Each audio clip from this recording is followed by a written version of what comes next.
Hey, what's going on, guys? It's Harry here. I haven't made a video in a while. I apologize for that, but there is a good reason. It's because I was so busy during the school year, and I'll be getting into that in this video and talking about some of the stuff I got to do.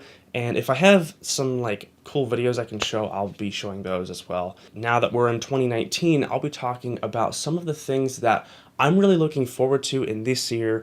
And this year is going to be like the biggest ever for me because involves me graduating from high school, graduating from high school because it involves graduating from college, and it just a lot of changes going on in my life, but I'm really excited about it. So let's go ahead and jump in. So what was I doing with all of my time when I wasn't making videos? Well, I had the busiest schedule I think I've ever had during a school year. That includes high school or college, and I'm finishing up college now.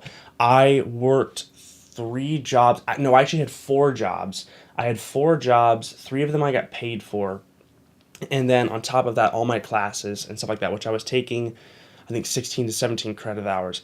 It was a lot of fun, but when it got to finals, like this past December, it was the hardest time I've ever had doing, just completing all of the assignments, all of the projects, all of the papers. It was insane to do, but I got through it and I made it out alive, and I got pretty good grades on top of that. So that was really cool, but it really sucked because I couldn't make YouTube videos. Like, there was literally no time to make videos, and that really bummed me out because I was like, I really want to make a video. And now that I've had some time off and kind of recuperated, I want to get back into that, but this next semester is literally just a days around the corner, so we'll see how that goes. I have been playing through some really great games. I started playing the Tomb Raider series, the reboot, not the old from the 90s and early 2000s. I started playing Tomb Raider, and then Rise of the Tomb Raider, and now I'm on Shadow of the Tomb Raider. And those games are awesome. I really, really like them.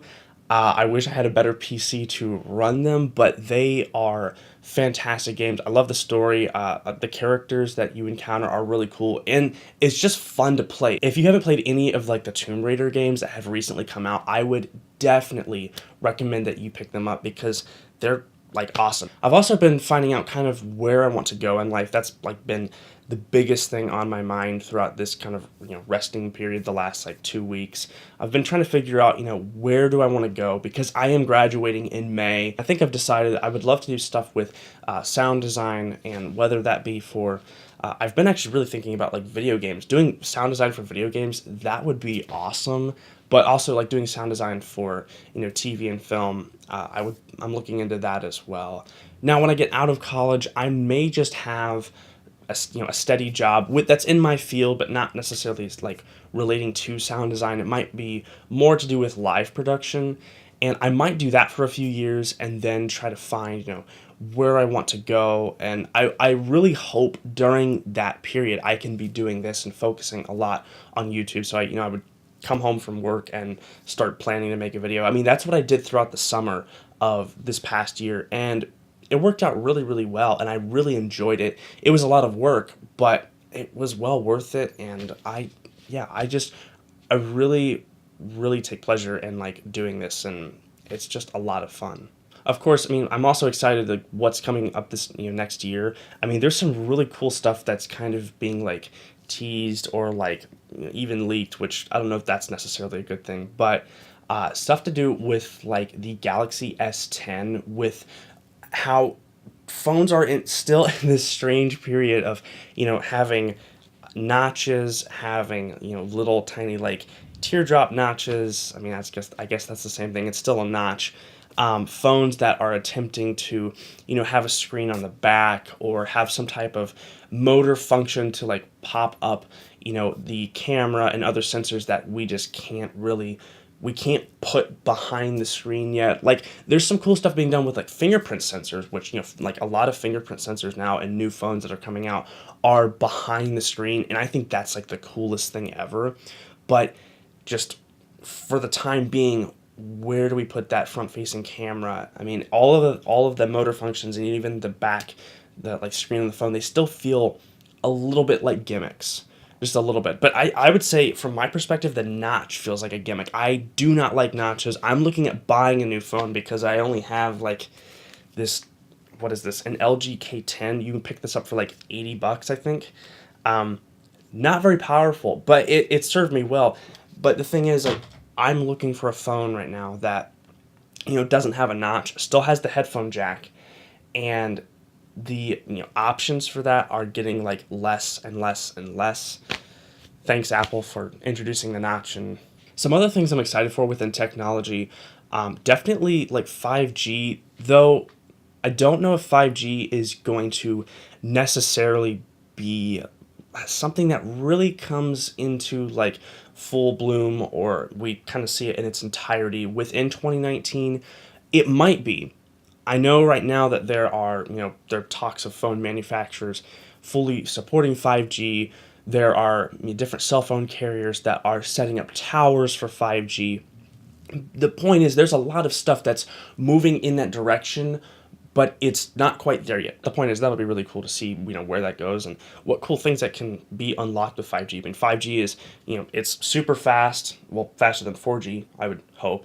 It has great low latency, which would be really, really interesting. And other articles and people have pointed this out. It'd be really interesting to see like what you can do with 5G in terms of, doing stuff that's super time sensitive, like self-driving cars and even like surgery from a different location.